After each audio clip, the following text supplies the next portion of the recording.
कल हमने जो प्रश्न पढ़ा वो था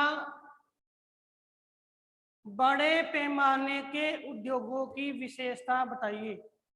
बड़े पैमाने के उद्योगों की विशेषता बताइए। और जो आज हमारा प्रश्न है वो है बड़े पैमाने के उद्योगों की अवस्थिति को निर्धारित करने वाले कारक बताइए। अवस्थिति को निर्धारित करने वाले कारक, बेटा बिल्कुल ध्यान देना। एक बार लगभग बैच की याद है, लगभग 2014-15 का बैच था, उसमें भी ऐसा प्रश्न आया था, अवस्थिति को निर्धारित करने वाले कारक और गलती से विशेषता लिख दिए, उसमें नंबर कट हो गए थे, क्योंकि अवस्थिति को निर्धारित करने वाले कारक और विशेषताएं अलग अलग हैं। पिछले जो अपने कोर्स की बात करूं मैं आरबीएससी में, आरबीएससी में केवल एक ही थे अवस्थिति को निर्धारित करने वाले कारक। यहाँ पे हम बिंदुओं को दो तरीके से पढ़ते हैं कि आपने कोई उद्योग लगाया, कोई भी बड़ा उद्योग लगाया, ठीक है, तो बड़े उद्योग की क्या क्या विशेषता है। तो बड़े उद्योग की पहली विशेषता है कि वह संगठित होना चाहिए, उसमें सभी प्रकार के जो अवयव है जैसे पूंजी है, तकनीकी है, श्रमिक कुशलता है, ठीक है, और इसके अलावा बाजार की अभिगम्यता है, और उसका एक व्यवस्थित बड़ा ढांचा होना चाहिए। साथ ही साथ जो उद्योग है वो स्थापित होता है, तो उद्योग का विकास कब होता है, जब उद्योग में प्रौद्योगिक नवाचार की रूपरेखा को अपनाते हैं। अगर मान लो हम प्रौद्योगिकी नवाचार को नहीं अपना रहे तो उद्योग तो स्थापित तो कर लेंगे, हम विकास भी कर लेंगे, लेकिन अंत में क्या होगा कि हम प्रकृति को क्या कर रहे हैं, उसमें चैलेंज कर रहे हैं, और प्रकृति को चैलेंज करेंगे तो कुछ समय ऐसा होगा कि हमें उद्योगों को बंद करना पड़ेगा। जैसे हम पर्यावरण को पढ़ेंगे तो पर्यावरण में देखो कि 2015 में चीन में आया था, रेड अलर्ट हो गया था। चीन में क्या हुआ, रेड अलर्ट। अब चीन का रेड अलर्ट क्या था, देखो चीन में रेड अलर्ट इसलिए हुआ क्योंकि वहां पे जो आपके उद्योग है उनकी संख्या ज्यादा है, तादाद ज्यादा है, और उन उद्योगों के निर्माण के लिए हम बात करें तो उन उद्योगों के द्वारा काफी उत्पादन किया जाता है और काफी ज्यादा आपके कार्बनिक पदार्थों का उत्सर्जन किया जाता है। स्थिति ऐसी आई कि चीन में आपके नवंबर 2015 में जो पूरा क्षेत्र था वह धूम्र कोहरे से ग्रस्त हो गया, और चीन को अचानक निर्णय लेना पड़ा कि जितनी भी फैक्ट्रियां थी उन्होंने तुरंत बंद की 2-4 दिनों के लिए, और जितने भी यातायात के संसाधन थे उनको तुरंत बंद किए, क्योंकि बड़ा खतरा उसमें हो सकता था। तो उन्होंने बंद किए और अपने काफी मापदंड चेंज किए उद्योगों के विकास के लिए, उद्योगों की स्थापना के लिए, उत्पादन करने के लिए। तो ये चीन का रेड अलर्ट था, ठीक है, नवंबर 2015 में। तो ऐसे ही हम करते रहेंगे, नवाचारों का ध्यान नहीं रखेंगे तो क्या होगा, वह उद्योग का चलेगा तो सही लेकिन वो एक विपरीत परिणाम को लेकर सामने आएगा। क्या आएगा, विपरीत परिणाम को लेकर सामने आएगा। इसके अलावा हमारे पास में यंत्रीकरण है, यंत्रीकरण अच्छा है तो उद्योग क्या होगा, विकसित हो जाएगा, अगर अच्छा नहीं है तो विकसित नहीं होगा। हमारे पास में टेक्नोलॉजी अच्छी है, ठीक है, और कुशल श्रमिक है तो हम उद्योग को काफी मात्रा में आगे बढ़ा सकते हैं, और नहीं है तो हम उसको काफी मात्रा में आगे बढ़ाने की वजह हम सोच ही नहीं सकते, उद्योग क्या हो जाएगा, धीरे धीरे बंद हो जाएगा। तो बताओ समझ में आएगी मेरी बात कि विशेषता, और इसके अलावा उद्योगों की विशेषता में एक आया था अनियमित भौगोलिक वितरण। अनियमित भौगोलिक वितरण का मतलब होता है बेटा कि उद्योग जहां पर भी है उस क्षेत्र का आर्थिक विकास हुआ है, और जहां पे प्राथमिक कृषि वगैरह है उसका आर्थिक विकास नहीं हुआ है। उदाहरण हमने दिया है अमेरिका की मक्का पेटी का, अमेरिका की मक्का पेटी का।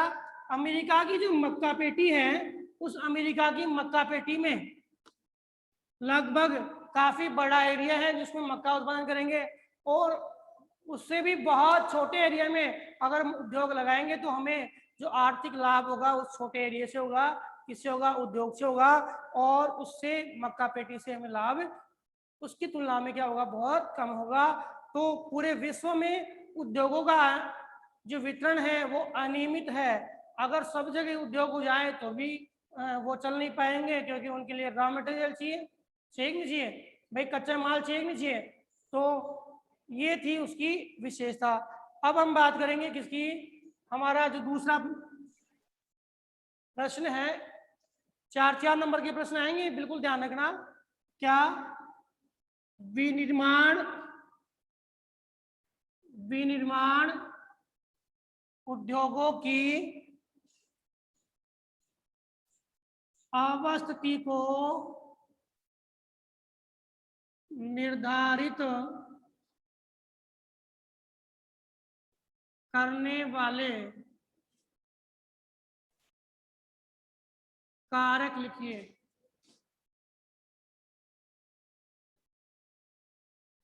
अवस्थिति का मतलब है स्थिति, कौन से क्षेत्रों में विनिर्माण को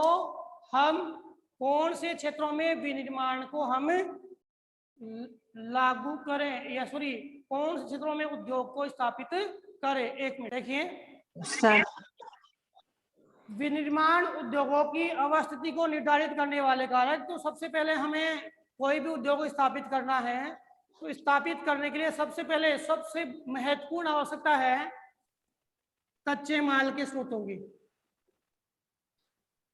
किसकी? कच्चे माल के स्रोतों की। आपकी बुक में दिया हुआ है अभिगम्यता।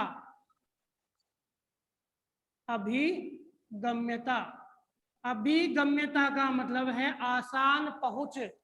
अभिगम्यता का मतलब है आसान पहुंच। कच्चे माल के स्रोतों की अभिगम्यता, कच्चे माल के स्रोतों की आसान पहुंच। हमारे पास में कच्चे माल के स्रोत हमारे पास में है, ठीक है, और यह स्रोत हमें आसानी से प्राप्त हो रहे हैं, तो हम उद्योग की स्थापना कर सकते हैं। जैसे भारी धात्विक उद्योग है, कौन सा? लोहा इस्पात उद्योग है। भारी धात्विक उद्योग है लोहा इस्पात। अब इस लोहे इस्पात उद्योग के लिए अगर हमने कच्चे माल के स्रोत स्थानीय क्षेत्र में नहीं मिले, तो हम इस उद्योग की स्थापना करने में क्या होंगे? असमर्थ होंगे।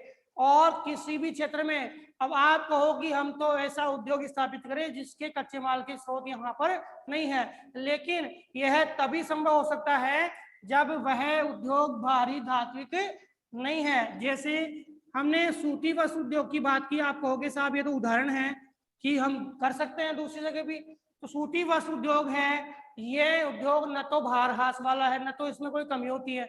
आप कितने दिन रख लो, आप गन्ने को 24 घंटे से ज्यादा रख लो तो इसकी सुक्रोज की क्षमता क्या हो जाएगी? कम हो जाएगी। और गन्ना है वो उत्पादन होता है उसी क्षेत्र में आपके चीनी उद्योग लगाए जाते हैं। गन्ने के क्षेत्र में क्या लगाए जाते हैं? चीनी उद्योग लगाए जाते हैं। ये बात क्लियर है? गन्ने के क्षेत्र में ही चीनी उद्योग लगाए जाते हैं। अगर आप गन्ने के क्षेत्र दूर है और चीनी उद्योग दूर लगा रहे हो तो वहां चीनी की गुणवत्ता है वो हमें प्राप्त नहीं होगी, क्योंकि सुक्रोज की मात्रा कम हो जाएगी। ठीक है, ऐसे लोहे इस्पात भी उन्हीं क्षेत्रों में लगेंगे जहां कच्चे माल की स्रोत है। लेकिन आप कहोगे साहब सूती वस्त्र है तो ये भारहास वाला उद्योग नहीं है और नहीं भारी धात्विक उद्योग है, दोनों नहीं है। तो यहाँ पे सूती वस्त्र है जैसे भारत से है, इंग्लैंड वालों ने कपास एक्सपोर्ट कर ली, यहाँ भारत से एक्सपोर्ट हुआ, इंग्लैंड चला गया और वहां से उन्होंने क्या बनाया? सूती वस्त्र बनाया। क्या बनाया? सूती वस्त्र बनाया। बताओ क्लियर हुआ कि नहीं हुआ? हो गया ना? तो जहां पे कच्चे माल के स्रोतों की अभिगम्यता है वहां पे उद्योगों की क्या है? पर्याप्तता होती है, वहां पे उद्योग विकसित किए जा सकते हैं, चाहे वो आपके भारी धात्विक है या भारहास वाला। और बाकी दूसरे उद्योग हैं उनको हम एक ही कंडीशन पे ले जा सकते हैं, या तो हमारे यहाँ क्या है अभी पढ़ेंगे भाई, परिवहन की सुविधा है, ठीक है, परिवहन की उन्नत सुविधा है, लागत कम है, तो हम इसको विकास कर सकते हैं। बताओ क्लियर हुआ कि नहीं हुआ? ठीक है,